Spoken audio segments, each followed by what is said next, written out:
Hey everybody, welcome back to the channel. All right, today's video is going to be about PPF. There's a lot of controversy online regarding PPF. If you don't know what PPF is, it's paint protection film. Think of it more like an invisible barrier, like a screen protector you put on your phone to prevent, when you crack it. Think of it as something that you put on your paint. So when you are driving down the road, a rock pops up and hits your paint, it doesn't add a paint chip. Now, I've done videos before where I told you how I've added the PPF and I've decided the cost, and it is about anywhere from about $1,500 to the $2,000, $2,500 is expensive. And I get comments saying it's not worth the cost. You can probably find that PPF. And let me explain. It is all about where you live.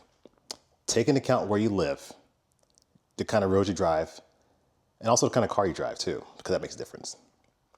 So let's start with the kind of car you drive. Now, I'm not going to say everybody's, if certain cars should get PPF or not, but if I'm being honest, if I was going to buy a Corolla beater commuter car, I'm not going to put PPF on it because it's not going to really increase the value. It's not like something where I'm going to trade it in and someone's going, oh, great, I'm glad you put that on there. I'm going to pay you more for your Corolla, or I feel like that Corolla looks good because of that paint protection film. But if it was something like, for example, this Corvette, you don't want to buy one of these or see these with a bunch of rock chips on it. All right. And like I said, it all depends on where you live. Here in the Bay Area, in this area that I'm in, the roads are they're terrible. There's a lot of debris, a lot of rocks, a lot of construction, and they don't really sweep the roads that well, at least in my opinion, because I could just be driving, nobody in front of me. I could try to keep a space, and you'll just get rocks just flying, and you'll hear them more than anything else, just hitting your windshield, and you get pelted. And like I said, sometimes you fall behind a car, you'll know. You're like, you know what? I'm gonna change lanes so I'm not behind this vehicle that's throwing rocks. But all of a sudden you're in lane by yourself and you're still getting rocks and you have no idea where they're coming from. But what's happening is they're getting launched in the air because these tires are rotating about 70 miles an hour and you're driving 70 miles an hour. So imagine something get flown and you're driving through it, and yeah, it's gonna damage your paint, it's gonna damage your windshield, so on and so forth. But is it worth it? Let me show you examples, because I can always talk about why and what I don't. But if I buy a used car, if the previous owner didn't put it on, I usually don't add it because I think, well, it's already got rock chips anyway. What's a few more than hurt? But I was wrong. Let me show you something. Now, here's my BMW M3. I bought this car a few years ago. I had about 20,000 miles since I've had it.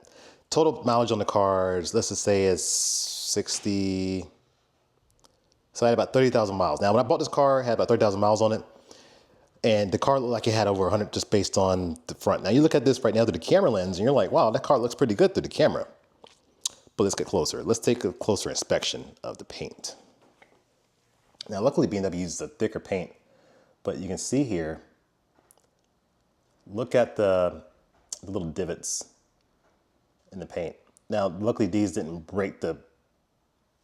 ship it all, but that goes with the thick paint that BMW uses. If you had something like a Tesla, then paint wouldn't help. I could consider that right there.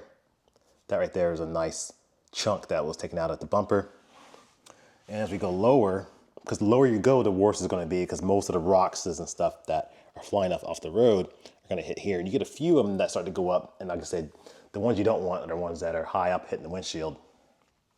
And say those are going to come from your lifted trucks and things like that, because most lifted trucks don't have rim flaps. Most of them have the tires that are sticking out this way, and they're just be flinging stuff. Look at that one. Big old chunk hit right there on the headlight washer, took out the paint. This right here took out the paint. Right there, right here. And like I said, I can go on. And I said, you look at it from certain angles, you can see just how the paint looks. It's not the best shape. And this car is not my daily car. It's just something I drive occasionally here and there. You can see down here in the lower area, this is just beat up. Look inside of the grill, all the debris and stuff that's been collecting in there. Most of this was when I bought the car. It's just you can tell that whoever had this was their daily. Okay. Now, I've driven this Corvette. I've probably put about 1,000 miles since I've had it. Now, this came from North Carolina, where the roads are more open.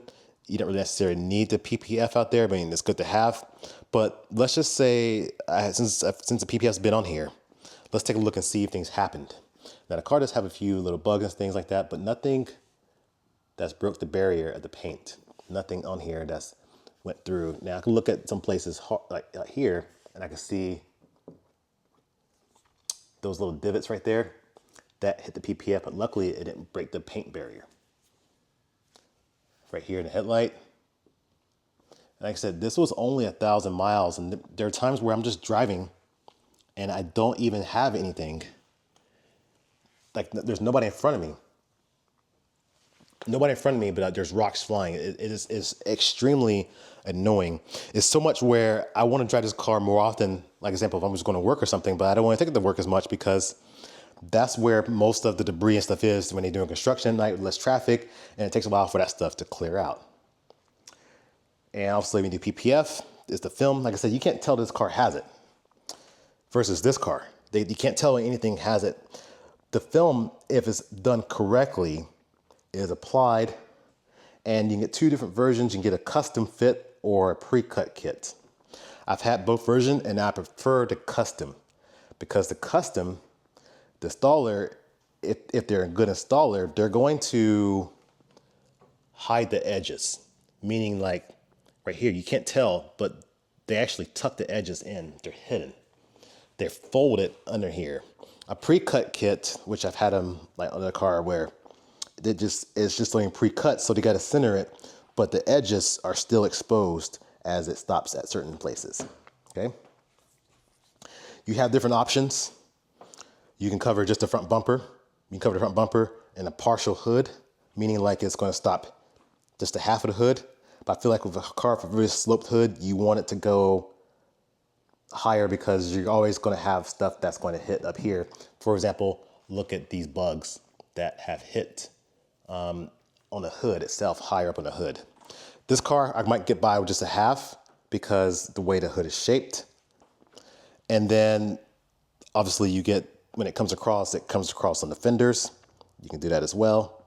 And then you have the option to do the back of the mirrors and of course A-pillar, things like that. And of course, once you do this, you might, you know, where do you draw the line? Because at this point you want to do some of the other contact points like up here and, you know, but I think the main thing is just getting the front covered. Now I just recently in Florida, and what I noticed in Florida was the roads were very open.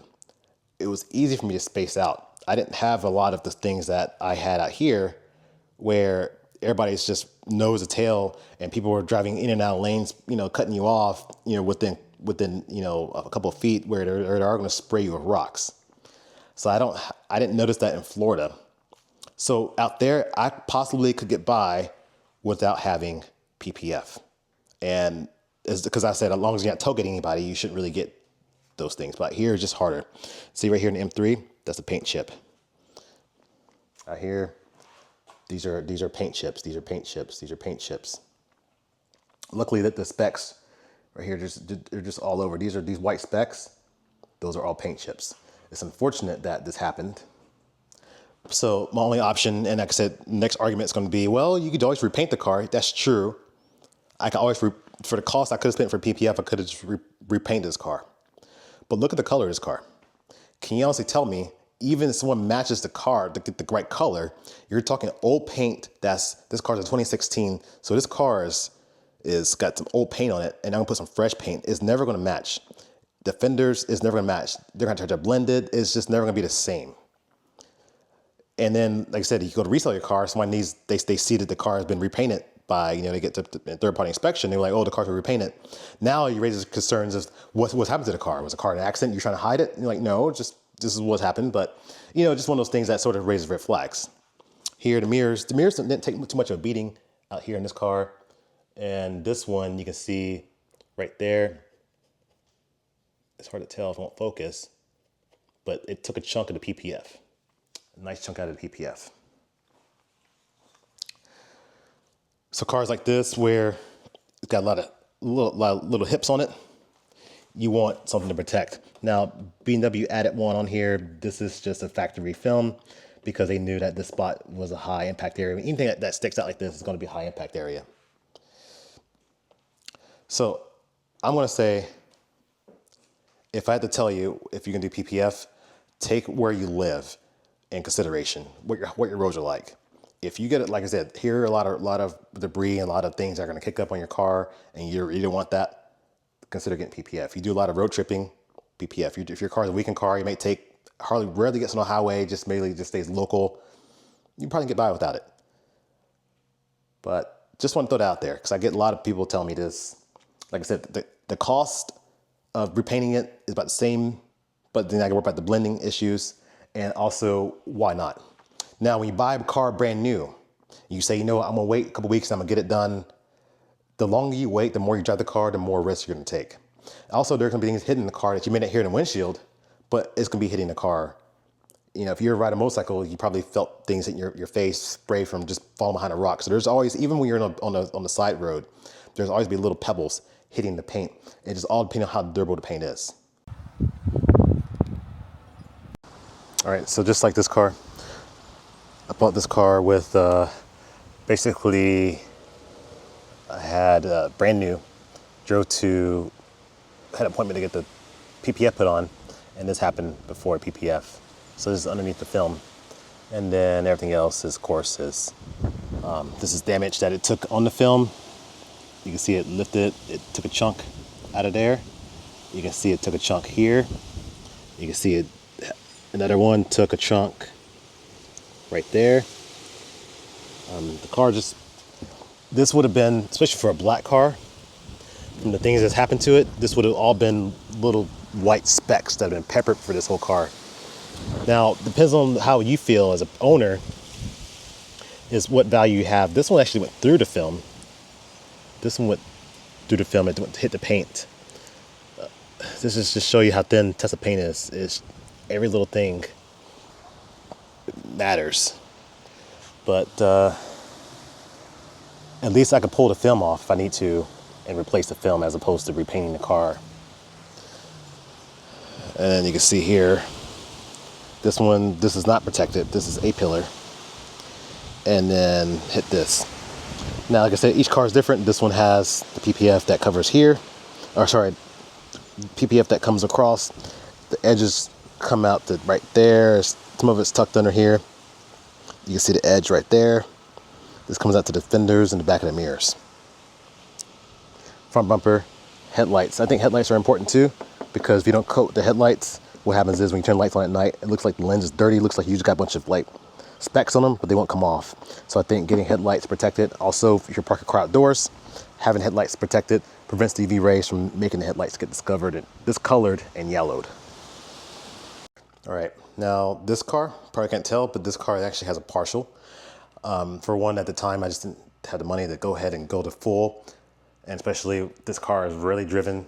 It's not like something that gets on the highway. My wife drives. She doesn't get on the highway when she drives. So it's not like it goes to like if I were driving it full time where I feel like I would need the whole full protection. Now imagine the metal being exposed as it would get hit. In some places, I would feel like you'll see metal exposures here, and I have to use a little touch-up paint. So I don't need that here, but also too, the car is also parked in the garage.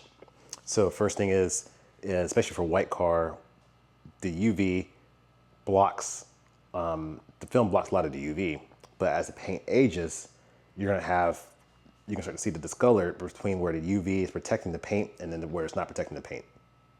So as this starts to fade or turn color over time and kind of stabilize itself, this is going to look different. But when you have a garage car like this, where it really sits outside, it's less of an issue. So between partial and full, make your own decisions. If you're really on the highway, you just want some protection, partial. If you want the full protection, I think if you especially have a light colored car that sits outdoors, or if you do a lot of highway driving, get the full. Hope that helps. Hope that helped answer some questions about why I made my decisions and why certain things, matter. But it's just more, for me, it's just my personal taste of seeing it. I think it would drive me nuts just having to see the little specks, and I can't do anything about it. I can't get it out. I can't get it out of the paint or anything like that unless the option is repainting. All right, let me know your thoughts. Let me know if you're in the PPF or you're not in the PPF. Obviously, like I said, there's pros and cons to each one. You know, I can always get PPF removed, you know, taken off, but repainting is just one of those things that it'll be more challenging later on down the road. Obviously, PPF is also subjected to damage. You see this one here has some water spots. This is from the previous owner, but it's got some water spots that need to be pretty much buffed out if it can.